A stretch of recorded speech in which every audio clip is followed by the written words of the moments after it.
ಏನಾಯಿತು? ಕಾರಲ್ಲಿ ಸ್ವಲ್ಪ ಸೌಂಡ್ ಬರ್ತಾ ಇದೆ. ವಾರಕ್ಕೆ 3 ದಿನ ನಿಮ್ಮ ಕಾರು ಸೌಂಡ್ ಮಾಡ್ತಾನೆ ಇರುತ್ತೆ ಅಲ್ವಾ? ಯಾಕೆ ಮೇಡಮ್ ದಿನ ಹಿಂಗೆ ತೊಂದರೆ ಕೊಡ್ತೀರಾ?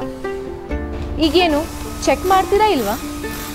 ಮಾದೇವಾ और कोई नहीं चाहिए, ನೀವೇ ಬಂದು ಚೆಕ್ ಮಾಡಿ. ಮೇಡಮ್ ಯಾಕೆ ಹೀಗೆ ಮಾಡ್ತಾ ಇದ್ದೀರಾ ಮೇಡಮ್? ನಿಮ್ಮ ತಂದೆ ನನ್ನ ನಂಬಿ ಇರೋಕ್ಕೆ ಜಾಗ ಕೊಟ್ಟು ಬದುಕು ಕೊಡ್ಕೊಳ್ಳೋಕೆ ಈ ಗ್ಯಾರೇಜ್ ಕೊಟ್ಟಿದ್ದಾರೆ. ಪ್ಲೀಸ್. ಅದಕ್ಕೆ ಅವ್ರ ಮಗಳಾಗಿ ನಾನು ನಿಮ್ಮನ್ನ ಪ್ರೀತಿ ಮಾಡಬಾರ್ದಾ? ಪ್ಯಾರ್ ಮೇ ಬड़ा छोटा नहीं होता है. ಪ್ರೀತಿ ಮೇಡಮ್, ಪ್ರೀತಿ ಮಾಡೋಕ್ಕೆ ಯೋಗ್ಯತೆ ಬೇಕು. ಒಂದು ಹೆಣ್ಣು ನಮ್ಮ ಜೀವನಕ್ಕೆ ಬರೋಕ್ಕೆ ಯೋಗನೂ ಬೇಕು. ಅವೆರಡೂ ನಮಗಿಲ್ಲ ಮೇಡಮ್.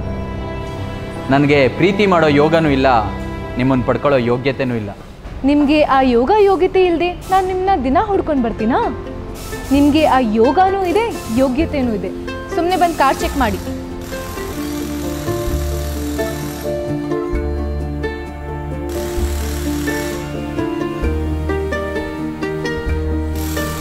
ಮೇಡಮ್ ಏನೂ ಆಗಿಲ್ಲ, ಕಾರ್ ಸೌಂಡೇ ಬರ್ತಿಲ್ಲ.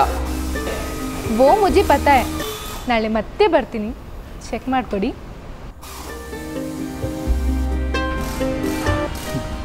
ಅಲ್ವೋ, ಈ ಕಾಲದಲ್ಲಿ ಚಾನ್ಸ್ ಸಿಕ್ಕಿದ್ರೆ ಸಾಕು ಅಂತ ಕಾಯ್ತಾ ಇರ್ತಾರೆ. ನೀನು ನೋಡಿದ್ರೆ ಭಗವಾನ್ ಬುದ್ಧನ ಥರ ಆಡ್ತಾ ಇದೆಯಾ? ಎಷ್ಟು ದಿನ ಅಂತ ಈ ಕೆಲಸದಲ್ಲ ಕೆಲಸ ಮಾಡ್ಕೊಂಡಿರ್ತೀಯ ಹೇಳು?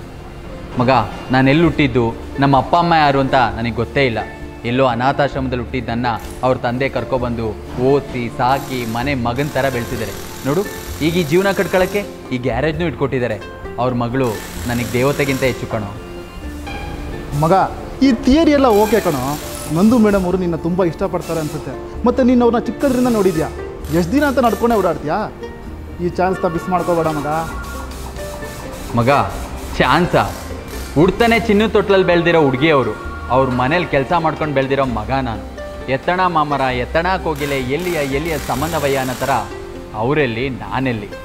ಮನೇಲಿ ಸಾಕಿ ತಪ್ಪಿಗೆ ಮಗಳನ್ನೇ ಕಿತ್ಕೊಂಡು ಹೋಗೋದು ಯಾವ ನ್ಯಾಯನ? ಲೋ, ನೀನೇನು ಕಿತ್ಕೊಂಡು ಹೋಗ್ತಿಲ್ಲ ಮಗ. ನಂದು ಮೇಡಮ್ ಒಬ್ಬಳೇ ಮಗಳು. ನಾರ್ತು ಸೌತು ಎರಡರಲ್ಲೂ ಕೋಟ್ಯಾಂತರ ರೂಪಾಯಿ ಆಸ್ತಿ ಇದೆ.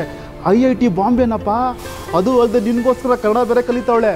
ಈಗ ಗ್ಯಾರೇಜ್ ಜೊತೆಗೂ ಮನೇನೂ ನೀನು ನೋಡ್ಕೋತಿದ್ಯಾ. ಅದನ್ನು ಮದುವೆಯಾಗೇ ಮಾಡು, ಆಯ್ತಲ್ಲ? ಅಭಿಜಿತ್ ಸರ್ ನಂಬಿಕೆಗೆ ನಾನು ಯಾವತ್ತೂ ಮೋಸ ಮಾಡಲ್ಲ. ನಂದು ಅವ್ರನ್ನ ನಾನು ಯಾವತ್ತೂ ಆ ದೃಷ್ಟಿಲೇ ನೋಡಿಲ್ಲ. ಇದಕ್ಕೆ ಯಾರು ಒಪ್ಪಿದ್ರು ಈ ಸಮಾಜ ಮತ್ತು ನನ್ನ ಮನಸ್ಸು ಒಪ್ಪೋದೇ ಇಲ್ಲ.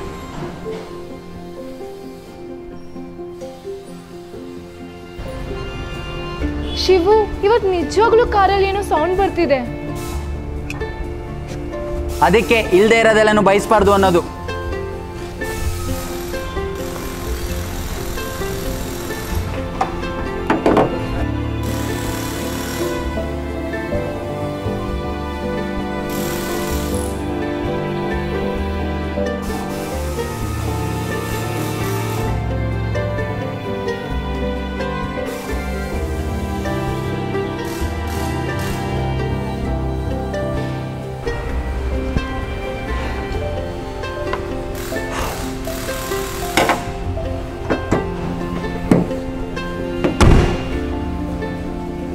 ಮೇಡಮ್, ಬ್ಯಾಟ್ರಿ ಸ್ಟ್ಯಾಂಡು ಲೂಸ್ ಆಗಿದೆ. ಇವಾಗ ಟೈಟ್ ಮಾಡಿದ್ದೀನಿ. ಅದು ವೆಲ್ಡಿಂಗ್ ಹುಡುಗ ಇಲ್ಲ. ಅವ್ನು ಬಂದಮೇಲೆ ಅವನನ್ನು ನಿಮ್ಮನೆ ಹತ್ರನೇ ಕಳಿಸ್ಕೊಡ್ತೀನಿ. ನೀವೀಗ ಹೋಗಿರಿ. ಮನೆ ಹತ್ರ ಏನು ಬೇಡ, ನೈ ಆತೀವ್, ನಾನೇ ಬರ್ತೀನಿ. ತಲೆ ಕೆಟ್ಟಿದ್ಯಾ ನಿಮಗೆ? ನೀವೇ ಮತ್ತೆ ಬರ್ತೀರಾ? ಹೋಗಿ ಮನೆಗೆ ಕಳಿಸ್ಕೊಡ್ತೀನಿ ಅವನ್ನೇ. ಏಯ್, ಏನು ಆವಾಜು? ಬರ್ತೀನಿ ಅಷ್ಟೇ. ಮೇಡಮ್, ಯಾಕೆ ಹೀಗೆ ಮಾಡ್ತೀರಾ? ದಿನ ನೀವು ಅಂಗಡಿಗೆ ಬಂದು ಈ ಥರ ಆಡೋದು ನೋಡಿ ಅಕ್ಕಪಕ್ಕದ ಅಂಗಡಿಯವರು ಏನೇನೋ ಮಾತಾಡ್ತಾರೆ. ಪ್ಲೀಸ್. ಅರೆ ಛೋಡ್ದೇನಾ ಶಿವು, ಜನ ಏನೋ ಮಾತಾಡ್ತಾರೆ ಅಂತ ಸೊಸೈಟಿಗೋಸ್ಕರ ಬದುಕೋಕ್ಕಾಗತ್ತಾ? ಮೇಡಮ್, ನಾವು ಸಮಾಜಕ್ಕೋಸ್ಕರ ಬದುಕ್ತಾ ಇರ್ಬೋದು, ಬಟ್ ಬದುಕ್ತಾ ಇರೋ ಸಮಾಜದಲ್ಲೇ ಅಲ್ವಾ ಮೇಡಮ್? ಕಾರಲ್ಲಿ ಕಾಲೇಜಿಗೆ ಹೋಗೋ ನೀವೆಲ್ಲಿ, ಗ್ಯಾರೇಜಿಗೆ ನಡ್ಕೊಂಡು ಬರೋ ನಾನೆಲ್ಲಿ? ಆಕಾಶದಲ್ಲಿ ಹಾರಾಡೋರು ಮೇಡಮ್ ನೀವು. ಅದನ್ನು ಕೆಳಗಡೆ ನಿಂತು ನೋಡೋ ಜನ ನಾವು. ನಿಮ್ಗೆ ಯಾಕೆ ಮೇಡಮ್ ನಮ್ಮ ಸವಾಸ? ಪ್ರೀತಿಗೆ ಯಾವ ಅಂತಸ್ತು ಇಲ್ಲ ಶಿವು. ನಾಳೆಯಿಂದ ನಾನು ಕಾಲೇಜ್ಗೆ ಬಸ್ಸಿಂದಾನೇ ಹೋಗ್ತೀನಿ, ಇಲ್ಲಿಗೆ ನಡ್ಕೊಂಡೇ ಬರ್ತೀನಿ. ಒಂದು ತಿಳ್ಕೊ ಶಿವು, ಏಕ್ ದಿನ ನೀನು ವಿಮಾನದಲ್ಲಿ ಹಾರಾಡ್ತೀಯ, ಉಸ್ ದಿನ ನಾನು ನಿನ್ನ ಪಕ್ಕದಲ್ಲೇ ಕೂತಿರ್ತೀನಿ ಅಷ್ಟೇ. ಮೇಡಮ್ ಪ್ಲೀಸ್, ಜನ ಆಗಲೇ ಏನೇನೋ ಮಾತಾಡ್ಕೋತಾ ಇದ್ದಾರೆ. ಶಿವು, ಇನ್ನೊಂದು ಸಲ ಜನ ಮನ ಆಸ್ತಿ ಅಂತಸ್ತು ಅಂದರೆ ನಾನೇ ತಾಲಿ ಕಟ್ಕೊಂಡು ಎಲ್ಕೊಂಡು ಬರ್ತೀನಿ. ನಾನು ನಾಳೆ ಇಲ್ಲಿ ನಡ್ಕೊಂಡು ಬರ್ತೀನಿ, ನೀನು ನಡ್ಕೊಂಡು ಇಲ್ಲಿಂದ ಕೆಫೆ ಕರ್ಕೊಂಡು ಹೋಗಬೇಕು. ಜಾಸ್ತಿ ಗಾಂಚಲಿ ತೋರಿಸಿದ್ರೆ ಇದೇ ಜನಗಳ ಮಧ್ಯ ಕಿಸ್ ಮಾಡಿಬಿಡ್ತೀನಿ. ಮೇಡಮ್, ಉಸಿರು ಕಟ್ಟಂಗೆ ಆಗ್ತಿದೆ ಸ್ವಲ್ಪ. ಇದೇ ಇದೇ ನಿಮ್ಮ ನಿಯತ್ತು, ತಾಕತ್ತು, ಇನ್ನೋಸೆನ್ಸು ನನ್ನ ಅಟ್ರಾಕ್ಟ್ ಮಾಡುತ್ತೆ.